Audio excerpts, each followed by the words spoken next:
Hi everyone. तो आज हम लोग करने वाले हैं हमारा practice set number 2.3, that is solve the following quadratic equation by completing the square method. ठीक है, तो देखो यहाँ पे हमें क्वेश्चन दिया गया है that is x square plus x minus 20 is equal to 0। इस क्वाड्रेटिक इक्वेशन को हमें सॉल्व करना है by completing the square method. ठीक है, तो सबसे पहले क्या करो, ये जो क्वेश्चन दिया है यहाँ पे इसको रिपीट कर दो, x square plus x minus 20 is equal to 0। अब देखो ये जो हमारा ये इक्वेशन है ये हमारा क्या है, क्वाड्रेटिक इक्वेशन का स्टैंडर्ड फॉर्म है। ठीक है, अब इसी को देख के हम यहाँ पे करेंगे step number 1 solve. Step number 1 क्या है, जो हमारा ये कांस्टेंट है, सी हमारा क्या है कांस्टेंट, तो कांस्टेंट को क्या करना है, हमें राइट हैंड साइड में शिफ्ट कर देना है। ठीक है, पहला स्टेप समझा, जो भी हमारा कांस्टेंट है उससे हमें क्या करना है, राइट हैंड साइड में शिफ्ट कर देना है। तो इस इक्वेशन के अंदर हमारा कांस्टेंट कौन सा हो गया, ये वाला पार्ट। तो हमें क्या करना है, इसको राइट हैंड साइड में शिफ्ट कर देना है। तो क्या करेंगे, देखो एक्स स्क्वायर प्लस एक्स ये ऐसे ही रहेगा, ये जो माइनस 20 है ये इक्वल के इस तरफ शिफ्ट हो जाएगा, तो क्या हो जाएगा प्लस 20। स्टेप नंबर 1 समझा। अब स्टेप नंबर 2, स्टेप नंबर 2 में हमें क्या करना है कि ये जो हमारा ए है, ये हमारा क्या है, एक्स स्क्वायर का कोएफिशिएंट। ठीक है, एक्स स्क्वायर का कोएफिशिएंट क्या है, ए। आपको चेक करना है कि आपका जो ए है वो हमेशा क्या होना चाहिए, 1। ठीक है, ये स्टेप नंबर 2 क्या है कि आपका जो एक्स स्क्वायर का जो कोएफिशिएंट है, किसका कोएफिशिएंट, एक्स स्क्वायर का, एक्स स्क्वायर का कोएफिशिएंट आपका हमेशा क्या होना चाहिए, 1। अगर वो 1 क्वेश्चन में ऑलरेडी है तो आप इस स्टेप को इग्नोर कर दो। अगर वो 1 नहीं है, ए आपका 1 नहीं है, तो आपको क्या करना पड़ेगा, आपको उसे 1 बनाना पड़ेगा। तो आप क्वेश्चन में चेक करो कि यहाँ पे देखो एक्स स्क्वायर का कोएफिशिएंट, एक्स स्क्वायर का कोएफिशिएंट यहाँ पे कुछ नहीं, मतलब क्या है, 1 है। तो ये 1 क्या है, आपका ऑलरेडी दिया हुआ है, मतलब यहाँ पे ए आपका ऑलरेडी 1 है, तो आपको उसे चेंज करने की ज़रूरत है क्या, नहीं। ठीक है, स्टेप नंबर 3 देखो, स्टेप नंबर 3 क्या कहता है कि यहाँ पे हमें क्या कैलकुलेट करना है, थर्ड टर्म। क्या कैलकुलेट करना है, थर्ड टर्म। अभी थर्ड टर्म क्या होता है, देखो पहले उसका हम फॉर्मूला देखते हैं। थर्ड टर्म क्या होता है, देखो third term is equal to half into coefficient of किसका coefficient, coefficient of x, coefficient of x का स्क्वायर। ये हमारा क्या है, थर्ड टर्म कैलकुलेट करने का फॉर्मूला। देखो अगर हमारे क्वेश्चन में, हमारे जो इक्वेशन में अगर यहाँ पे y दिया हुआ तो हम लोग क्या लिखेंगे, कोएफिशिएंट ऑफ y। पर हमारे क्वेश्चन में क्या लिखा है, यहाँ पे x है, तो यहाँ पे इसलिए मैंने क्या लिखा, कोएफिशिएंट ऑफ x। ठीक है, हाफ ऐसे ही रहेगा, कोएफिशिएंट ऑफ x। x का कोएफिशिएंट कितना है, देखो ये x है, x के आगे कौन सा नंबर दिया है, 1, तो यहाँ पे क्या लिख देंगे, 1 ब्रैकेट, और यहाँ पे क्या रहेगा, स्क्वायर। देखो मल्टीप्लाई सामने सामने होता है ना, तो 1 1 सा कितना हो जाएगा, 1, और यहाँ पे कुछ नहीं, मतलब 1 ही है, तो 2 1 सा कितना हो जाएगा, 2। इसका लगा देंगे स्क्वायर। तो यहाँ देखो 1 का स्क्वायर कितना होता है, 1, और 2 का स्क्वायर कितना होता है, 4। तो हमारा थर्ड टर्म कितना निकला, 1/4। तो अभी देखो थर्ड टर्म क्या होता है, ये है ना, ये हमारा क्या होता है, फर्स्ट टर्म, ये होता है हमारा सेकेंड टर्म, और इसके बाद जो टर्म आता है उसको हम क्या बोलते हैं, थर्ड टर्म। ठीक है, तो अभी हमें क्या करना है, हमारा जो स्टेप नंबर 3 है, सॉरी स्टेप नंबर 4, ये जो थर्ड टर्म आया है ना, इसको हमें क्या करना है, ऐड करना है बोथ साइड। क्या करना है, हमें ऐड करना है बोथ साइड, मतलब इसके अंदर हमें जो थर्ड टर्म कैलकुलेट किया है उसको दोनों तरफ क्या कर दो, ऐड कर दो। ठीक है, तो इसका मतलब क्या होगा, ये जो एक्स स्क्वायर प्लस एक्स ऐसे ही रहेगा, ये दोनों तरफ यहाँ भी 1/4 ऐड होगा, और यहाँ भी क्या होगा, 1/4 ऐड हो जाएगा।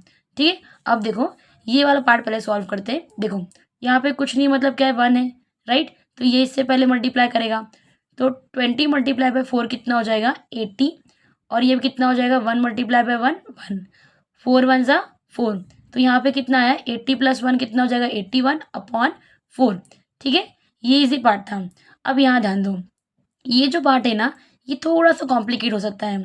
ठीक है, इसको कैसे सॉल्व करेंगे, ये देखो इसको आपको कन्वर्ट करना है या तो a + b का होल स्क्वायर में, या तो a - b के होल स्क्वायर में।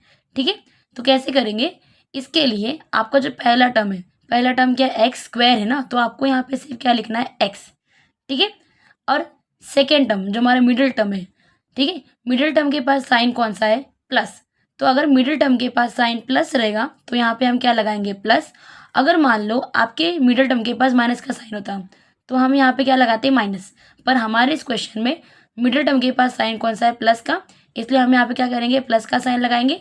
उसके बाद ये जो थर्ड टर्म है, थर्ड टर्म कौन सा 1/4 है ना, तो 1/4 का आपको क्या करना है, स्क्वायर रूट लेना है। क्या लेना है, स्क्वायर रूट। देखो ये स्क्वायर रूट क्या हो जाएगा, ये ऊपर भी स्क्वायर रूट जाएगा और नीचे भी स्क्वायर रूट जाएगा।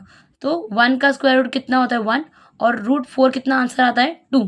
तो इसका मतलब इसका आंसर कितना है 1/2 आया। तो यहाँ पे लिख दो 1/2। और ये हमारे मेथड का नाम क्या है, कंप्लीटिंग द स्क्वायर मेथड। तो इसलिए हम यहाँ पे क्या लगा देंगे, स्क्वायर। ठीक है, अब देखो यहाँ पे इसको रिपीट कर दो। देखो अब ये स्क्वायर हटाने के लिए हम क्या लेते हैं मैथ्स में, स्क्वायर रूट लेते हैं ना। तो यहाँ लिख दो taking square root on both side. यहाँ लिखो taking square root on both side. तो क्या करेंगे, हम दोनों तरफ स्क्वायर रूट ले लेंगे, मतलब यहाँ भी स्क्वायर रूट लेंगे, इस साइड भी स्क्वायर रूट ले लेंगे हम लोग, स्क्वायर रूट मतलब ये, और यहाँ भी हम क्या करेंगे, स्क्वायर रूट ले लेंगे। तो यहाँ पे क्या होगा, ये जो स्क्वायर है और ये जो रूट है ये कैंसल आउट हो जाएगा। यहाँ पे कितना बचेगा, x + 1/2। अभी देखो ये कैसे सॉल्व होगा, √81 और √4। √81 किसका आंसर है, इसका ये किसका स्क्वायर रूट है 9 का, और √4 किसका है 2 का। ठीक है, जैसे ये स्क्वायर रूट हटेगा तो यहाँ पे क्या लग जाएगा, प्लस माइनस। ठीक है, अब क्या करना है, ये जो टर्म है ना इसको हम क्या करेंगे, यहाँ पे शिफ्ट कर देंगे। तो ये जो +1/2 है ये इधर चला जाएगा, तो क्या हो जाएगा -1/2। तो ये +-9/2 ऐसे ही रहेगा। ये +1/2 जब यहाँ जाएगा तो क्या हो जाएगा, -1/2। देखो अभी भी इक्वेशन सॉल्व नहीं हुआ है। यहाँ पे आपको यही वाला चीज़ एक बार प्लस के लिए सॉल्व करना है और एक बार माइनस के लिए सॉल्व करना है। कैसे करेंगे, देखो यहाँ पे लिखो x 9/2 -1/2। एक बार प्लस के लिए सॉल्व करेंगे और यहाँ पे क्या लिखेंगे, x -9/2। यहाँ पे तो ऑलरेडी बीच का माइनस है। देखो 9 के पास क्या था, एक बार प्लस था एक बार माइनस था। तो एक बार हम क्या करेंगे, प्लस के साथ सॉल्व करेंगे, एक बार माइनस के साथ सॉल्व करेंगे। ठीक है, तो देखो यहाँ पे क्या हो जाएगा, देखो फ्रैक्शन कैसे सॉल्व करते हैं, ये नीचे का वैल्यू सेम है तो इन दोनों को हम क्या करेंगे, एक बार लिखेंगे और यहाँ पे +9 -1 हो जाएगा। देखो प्लस माइनस क्या होता है, माइनस। 9 - 1 कितना होता है, 8/2। 2 1 ज़ा 2 और 2 4 ज़ा कितना हो जाता है 8। तो x की वैल्यू कितनी आ गई 4, राइट। अब यहाँ पे देखो x = यहाँ भी क्या है, नीचे की वैल्यू सेम है तो इन दोनों को हम क्या करेंगे, एक बार लिखेंगे और ऊपर क्या लिखेंगे, -9 -1। तो x = माइनस माइनस क्या हो जाता है प्लस, तो 9 + 1 कितना हो जाएगा 10/2। और 9 बड़ा नंबर है उसके पास क्या है माइनस, तो यहाँ माइनस लगा दो। और 2 1 ज़ा 2, 2 5 ज़ा 10। x की वैल्यू कितनी आ गई -5। हमने क्या किया, अपनी दो वैल्यू कैलकुलेट कर ली by using completing the square method. ठीक है, क्वेश्चन नंबर 2 स्टार्ट करते हैं। जो पहले क्वेश्चन दिया है उसको यहाँ पे रिपीट कर लो, मतलब x² + 2x - 5 = 0। स्टेप नंबर 1 क्या था, जो कांस्टेंट है उसे हमें क्या करना है, राइट हैंड साइड में शिफ्ट करना है।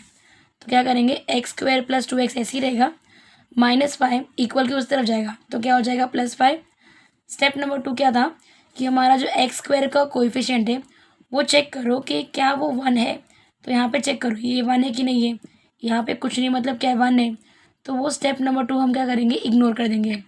स्टेप नंबर 3 क्या था कि हमें क्या कैलकुलेट करना है, थर्ड टर्म। ठीक है, थर्ड टर्म कैसे कैलकुलेट करेंगे, that is half into coefficient of, coefficient किसका आएगा, कोएफिशिएंट ऑफ ये x का स्क्वायर। ठीक है, तो यहाँ पे half into coefficient of x का कोएफिशिएंट क्या है यहाँ पे 2, तो यहाँ 2 लिख दो, इसका क्या लिखेंगे स्क्वायर। देखो 2 1 ज़ा 2, 2 1 ज़ा 2, यहाँ कुछ नहीं बचा मतलब 1 बचा। अब क्या हो जाएगा 1 1 ज़ा 1, 1 का स्क्वायर कितना आने वाला है 1। तो ये जो थर्ड टाइप जो आया है थर्ड टर्म, अब क्या करेंगे स्टेप नंबर 4, ये जो 1 है इसको हम क्या करेंगे, दोनों साइड दे देंगे। तो यहाँ इसको ऐड कर दो, x² + 2x ऐसे ही रहेगा, दोनों तरफ क्या करेंगे +1 + 1, जो हमारा थर्ड टर्म है उसको ऐड कर देंगे। तो देखो यहाँ पे क्या हो जाएगा, 5 + 1 कितना हो जाएगा 6। इसको क्या करेंगे, इसको हमें कन्वर्ट करना है a + b का होल स्क्वायर में या तो a - b के होल स्क्वायर में।